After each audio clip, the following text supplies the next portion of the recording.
बिस्मिल्लाहिर्रहमानिर्रहीम अस्सलाम वालेकुम। विद अ डिफरेंट पर्सपेक्टिव में इमरान मेमन एक बार फिर आप लोगों के साथ हाजिर। कोशिश कर रहा हूँ एक वीडियो बेस्ड एनालिसिस करने का फॉर टीआरजी। काफ़ी सारे लोगों की रिक्वेस्ट थी, बट आई एम सॉरी कि मैं इसमें कोई कोई फैंसी वीडियो कवर और ये सब चीज़ें नहीं कर पा रहा बिकॉज ऑलरेडी काफ़ी लेट हो चुके हैं। इस वक्त दुबई में 8 बज रहे हैं और चीज़ें जो हैं वो काफ़ी ज़्यादा लेट हो चुकी हैं, तो मैंने कहा कि बग़ैर किसी फैंसी कवर के या फैंसी कॉस्मेटिक सर्जरी के कोशिश करता हूँ कि सिंपल एक व्यू जो है वो शेयर कर सकूँ। अच्छा, इसमें अगर हम देखें तो टीआरजी ने एक अटेम्प्ट लिया था और यहाँ पे अगर हम देखें तो इस तरह का एक फॉलिंग वेज टीआरजी ने क्रिएट किया था और हमने देखा था कि उस फॉलिंग वेज के ऊपर एक ब्रेकआउट भी हमें नज़र आया था, लेकिन अनफॉर्चुनेटली दोबारा से जो है वो टीआरजी उस फॉलिंग वेज के अंदर ही आ गया है और इस वक्त न सिर्फ टीआरजी अपनी प्राइस को लूज़ कर रहा है बल्कि वॉल्यूम्स भी जो है वो नहीं आ पा रहे। ये मैंने वीकली चार्ट आप लोगों के साथ शेयर किया हुआ है और इस वीकली चार्ट में आप देख सकते हैं कि अक्टूबर 2022 यानी कि तकरीबन 1 साल 2 साल से टीआरजी जो है वो इस ट्रायंगल का शिकार है और इस ट्रायंगल में रहते हुए बहुत मुश्किल हो रही है टीआरजी को और उसके ट्रेडर्स को कि उसमें कोई फ्रूटफुल गेन जो है वो हासिल कर सकें। अच्छा, लेकिन इसमें दो तीन चीज़ें जो पहले मैं ये सिंपल चार्ट आपके साथ शेयर कर लेता हूँ, then I discuss the Fibonacci and Elliott wave based indication. तो इसमें अगर देखा जाए तो टीआरजी ने सितंबर 2022 से लेके अब तक 1 2 3 and this can be the fourth law जो कि ये इस ट्रायंगल के अंदर पोस्ट करेगा अगर करता है तो, और वो लो कहीं 45 के आसपास बैठता है। एंड इसी तरह से 1 2 3 4 एंड 5 6 हाइज इसने यहाँ पे जो है वो पोस्ट किए, जो कि यूजुअली जब किसी एक चीज़ में हम ट्रायंगल में होते हैं तो मैक्सिमम देख रहे होते हैं कि 3 हाइज और 3 लोज ही लग रहे होते हैं, लेकिन यहाँ पे 6 हाइज लग चुके हैं और इस वक्त टीआरजी अपने फोर्थ या फिफ्थ लो को जो है वो टेस्ट करने की कोशिश करेगा, अब अगर करेगा तो जब इस तरह का हम पैटर्न देख रहे होते हैं तो हम एक नॉर्मल ट्रायंगल में नहीं बल्कि अगर हम एलियट वेव के प्रिंसिपल पे देखें तो हम एक एक्सटेंडेड फ्लैट पैटर्न में चीज़ों को जाते हुए देख रहे होते हैं। और एक्सटेंडेड फ्लैट पैटर्न जो है वो बहुत ज़्यादा एक्सटेंडेड वे में जो है वो बता रहे होते हैं कि यहाँ पे करेक्शन जो है वो एक बहुत बहुत ज़्यादा एक्सटेंशन ले चुकी है और बहुत ज़्यादा टाइम जो है वो ले चुकी है, बहुत ज़्यादा लथार्जिक हो चुकी है। वो करेक्शन की वजह से जो भी इंस्ट्रूमेंट है वो बहुत ज़्यादा लथार्जिक हो चुका है, बहुत ज़्यादा थक चुका है, बहुत ज़्यादा लैक लस्टर परफॉर्मेंस जो है उसमें नज़र आ रही है और चीज़ें जो है वो फिर नज़र आ रहा होता है कि आहिस्ता आहिस्ता एक एक एक इंटरेस्ट जो है उससे ख़त्म होना शुरू हो जाए, and that is where the bottom out phase is actually started. मैं ज़्यादा ऑप्टिमिस्टिक शायद हो रहा हूँ टीआरजी के लिए, लेकिन जैसे मैंने कहा कि मैंने यहाँ पे एक सिंपल इंडिकेशन आपको दिया हुआ है। यहाँ पे ट्रायंगल है और अगर आप इस ब्लैक लाइन को देखें तो यहाँ पे ब्लैक लाइन ये बता रही है कि सन 2015 से अगर आप देखें तो इस लाइन के नीचे नीचे जब भी टीआरजी था, TRG could not do well. इसके ऊपर आया कुछ टाइम के लिए, देन इसके नीचे दोबारा आया और फिर ये काफ़ी ज़्यादा मुश्किलात का शिकार हुआ, फिर यहाँ पे ऊपर आया और फिर यहाँ पे नया ऑल टाइम हाई लगा और उसके बाद अब तक टीआरजी जो है इस फ्लैट लाइन के ऊपर ही ट्रेड कर रहा है। अच्छा, इस वक्त अगर देखा जाए तो ये फ्लैट लाइन जो है बिटवीन 47 एंड 45 कहीं आके बैठती है और इसी तरह से अगर देखा जाए तो इस ट्राइंगल का बॉटम भी जो है कहीं 45 के आसपास आके बैठता है। तो दिस 45 या चले अगर हम एक एक एक एक इंट्राडे नी जग भी देख लेते हैं, क्योंकि मैं इंट्राडे नी जग की बात इसलिए कर रहा हूँ कि कल जो है इसका बोर्ड मीटिंग है, कल इसकी फाइनेंशियल रिजल्ट्स अनाउंस हो रहे हैं। मार्केट में ये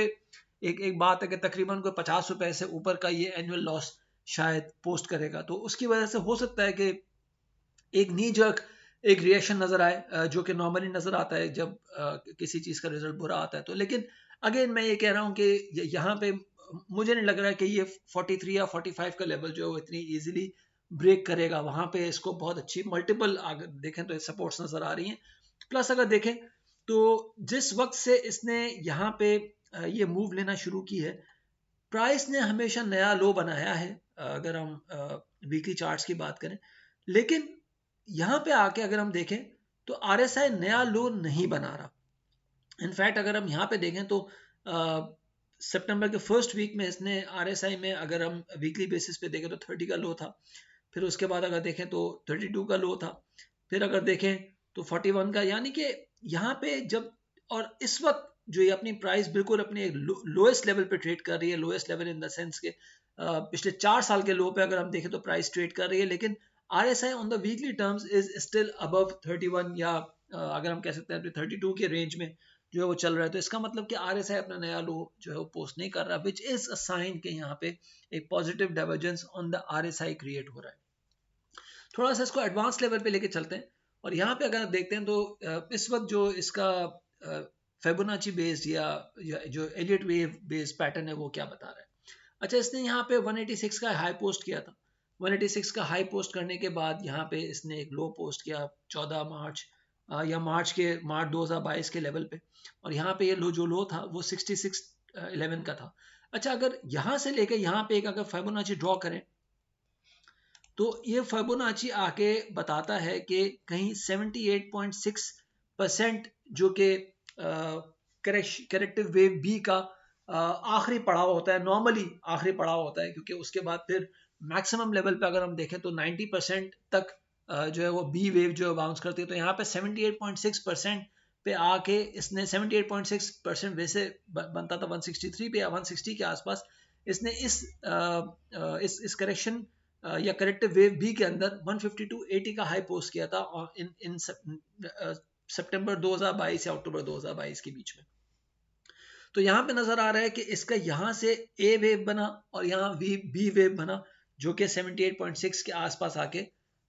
खत्म हो गया, और फिर उसके बाद जो सी वेव है वो भी अगर देखा जाए तो अगर ये जिस तरह मैंने बताया कि एक्सटेंडेड जो करेक्टिव या एक्सटेंडेड करेक्शन में इस वक्त या एक्सटेंडेड फ्लैट करेक्शन में जो इस वक्त टीआरजी है, तो उसका भी एक बहुत बड़ा जो वेव सी का एक फिबोनाची नंबर होता है या वेव सी की जो पर्सनैलिटी होती है वो ये होती है कि कहीं 123.6% पे आके वेव सी टर्मिनेट हो सकेगी। अगर नहीं होती तो मैक्सिमम ये 1.618 तो जा सकती है। ऑब्वियसली 1.618 का मतलब ये कि फिर ये तो 10 के नीचे चला जाएगा। लेकिन अगेन बाकी इंडिकेशन जो इसकी जो कि बता रहे हैं कि आरएसआई में पॉजिटिव डाइवर्जेंस आ रहा है, जो जो जो जो फॉलिंग वेज है वो अपना कहीं ट्रायंगल पूरा करता हुआ नजर आ रहा है। और अब जैसे मैंने बताया कि 123.6% जो एक्सटेंडेड फ्लैट वेव सी का जो एक बहुत बड़ा नंबर होता है वो भी कहीं 4370 या 4380 के आसपास आके बैठता है। तो सारी की सारी कन्फ्लुएंसेस अगर इसमें यहाँ पे ये सारे के सारे रिलेशनशिप्स इसमें अगर जोड़े जाएं तो नजर ये आता है कि बिटवीन द रेंज ऑफ 45 या 43 ये एक अच्छा सपोर्ट ले सकता है। और उसके बाद फिर हमें देखना होगा कि क्या ये उसी अग्रेशन के साथ 55 के ऊपर ट्रेड करता है। In fact it has to break 65 during the bounce. अगर ये 43 या 45 का लो लगता है और वहां पे बाउंस आता है अच्छे वॉल्यूम्स के साथ, तो उसमें बहुत ज़रूरी होगा कि उसके बाद फिर ये कंसेक्यूटिव डेज में जो है या फॉलोइंग डेज में जो है वो कंसेक्यूटिव अग्रेशन दिखाए और 65 को या 65-80 को जो है वो बहुत स्ट्रॉन्ग तरीके से होल्ड करे। अगर उसको स्ट्रॉन्ग तरीके से होल्ड करने का मतलब है कि एटलीस्ट 2 सेशन जो है वो उसके ऊपर क्लोज करे और कैंडल्स जो है वहाँ पे हमें भरपूर तरीके से बुलिश नजर आती रहे। अगर ऐसा होता है तो फिर हम ये समझेंगे कि टीआरजी ने अपना करेक्शन पूरा कर लिया और फिर उसके बाद टीआरजी जो है वो नए ऑल टाइम हाइज भी पोस्ट कर सकता है। कैसा लगा वीडियो? थोड़ा सा अपना ट्रेड प्लान उसी तरह से आप देखिएगा। इनफैक्ट जैसे मैंने बताया कि कल एक नी जर्क इसमें अगर आता है तो that can be treated as a buying opportunity. तो उसको ज़रा देखिएगा और इंशाल्लाह ताला मैं उम्मीद करता हूँ कि हमेशा की तरह मेरे वीडियोस जो हैं वो आपके लिए फ्रूटफुल साबित हों। मैं इसको यूट्यूब पे अभी अपलोड नहीं कर रहा, मैं इसको एक और साइट पे भी फ़िलहाल अपलोड कर रहा हूँ, वहाँ से आप लोग उसको डाउनलोड करके देख लीजिएगा। क्योंकि